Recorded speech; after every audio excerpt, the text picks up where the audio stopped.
right. Hello, everyone. Welcome to the December 12th Custodian Community Meeting. Putting a link to the meeting notes in the chat. We've got a few topics queued up. But before we go right into issues and PRs, does anybody have any topics or questions to start things off?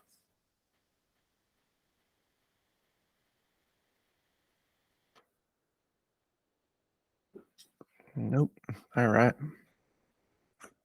One thing I saw earlier today, wanted to bring up, was that we had an issue filed about Python 3.12 support.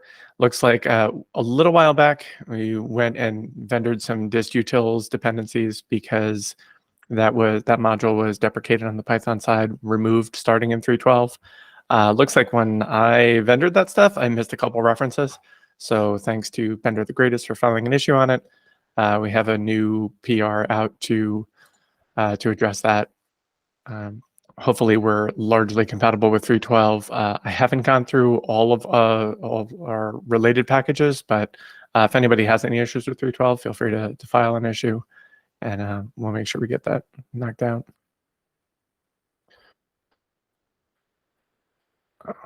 All right. From last community meeting, Ryan, I know you had mentioned you had a pull request in adding a match operator to the network location filter. That should be approved now. Just waiting for tests to go through. I know. Yeah, I'm looking at it now. It says only those with write access can merge. Is that changed, or am I doing something wrong? Or maybe it was always like that. Yeah. I don't know. That should be okay. Cool. Once it's in there, we can get that merged. Cool. Thank you. And then, sure. Thanks for putting it in there. And so I know right before the call started, Stephen, you had a couple in there. It looks like this one, 9183 and 9198. So this looks like you've just had some internal reviews and just looking for more eyes on these. Oh yeah, I didn't see Darren added something recently to that one. Let's see. Okay, yeah, it looks like Darren provided some feedback here. So yeah, we'll have Shivaji make some updates to that one potentially. Yeah, if you guys can check it out as well, and that would be definitely helpful. Trying to get this one merged in. Sure. Now this one. Yeah, so this one I just added. Yeah, this is for basically resolver rules.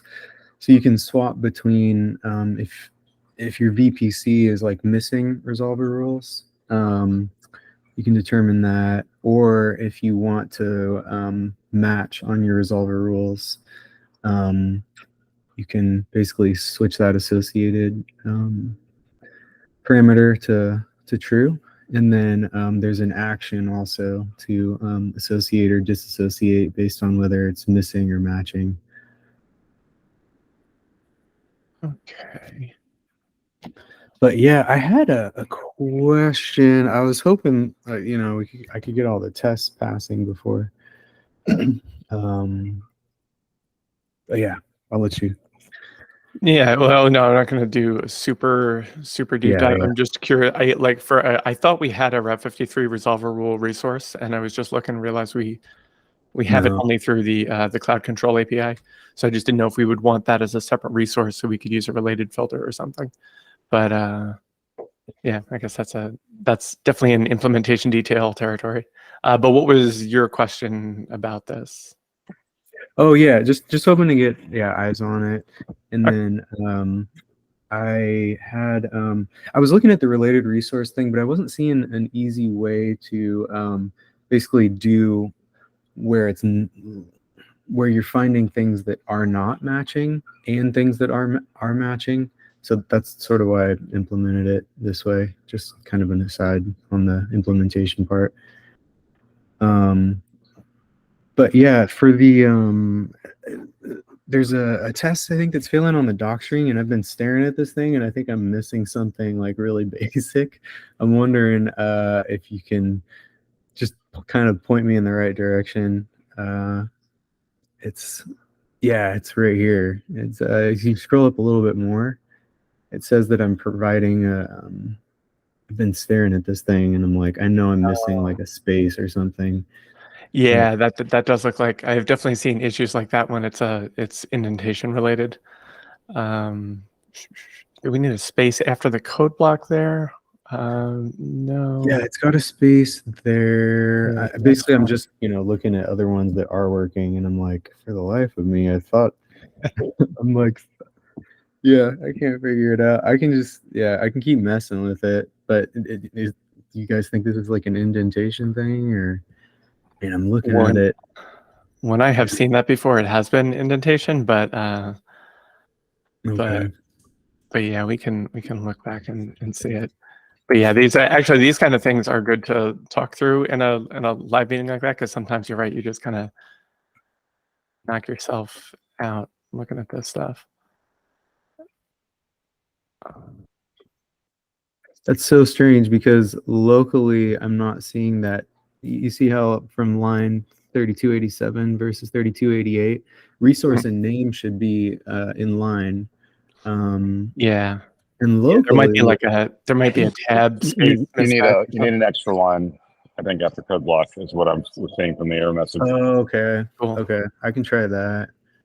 Yeah, I'll mess with it a couple run a couple different things. Can I just do make lint, or is this part of like you have to do make docs for this one to actually get the full doc build, but it can be time consuming the first time you do it. It's cached locally otherwise. Okay, so I'll just run make docs then. Yeah, I don't want to keep using servers basically to run the validation on this. So yeah, I'll try to figure it out locally. Thank you guys. Yeah, thanks for checking. Yeah, I think it is makes. Thanks, Kapil. You're right. But okay, yeah. So blank line and then making sure the stuff's lined up. Which if something looks okay locally and then it's not up here, a lot of times that's like a tab sneaks in or something, so things get a bit out. Okay.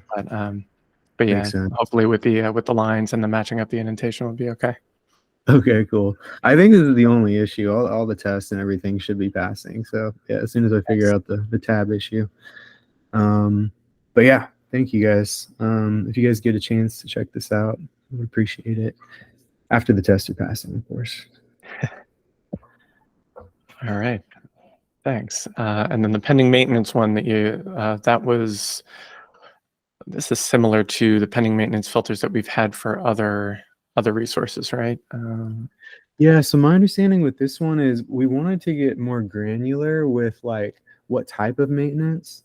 Because sometimes AWS will do stuff like auto upgrade, and then you're like, but there are details for like the pending maintenance, like for each instance or cluster. So I believe this adds the ability to filter down on those details. Okay, so we expect backward compatibility. It's still anything that was working before is gonna work. We're just gonna add a little bit more fine grain filtering. So value filter, semantic filter. I believe so. Yeah, I believe so. Cool. And that's generally cool. I mean, we have a lot of filters like that start out with just a simple yes, no, and then get more flexible over time, which is cool. So that sounds reasonable. Cool. Thanks. We've got a few other folks that joined also. We're just talking through some issues and PRs that are out there. If anyone has, well, Stephen, I think we're pretty good on these, right? We just need to. Yeah, totally. Cool. Yeah, thank you guys. At the doc failure, thanks for those. If anybody else has other questions or comments or issues or PRs to look at, feel free to raise a hand or just call out and jump in.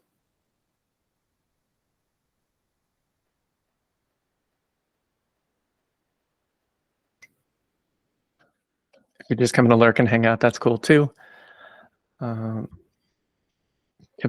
Sunny, Kristen, anything from your side?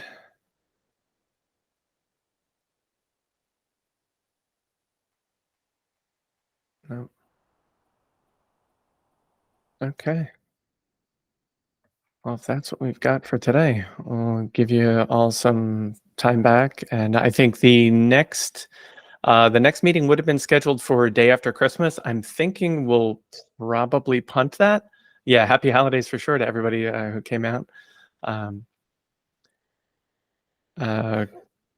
Kapil, any idea on that? If you want to try to keep the meeting scheduled or skip it?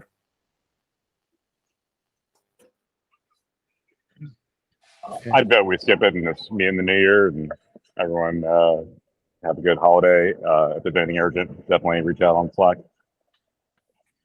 Sounds good.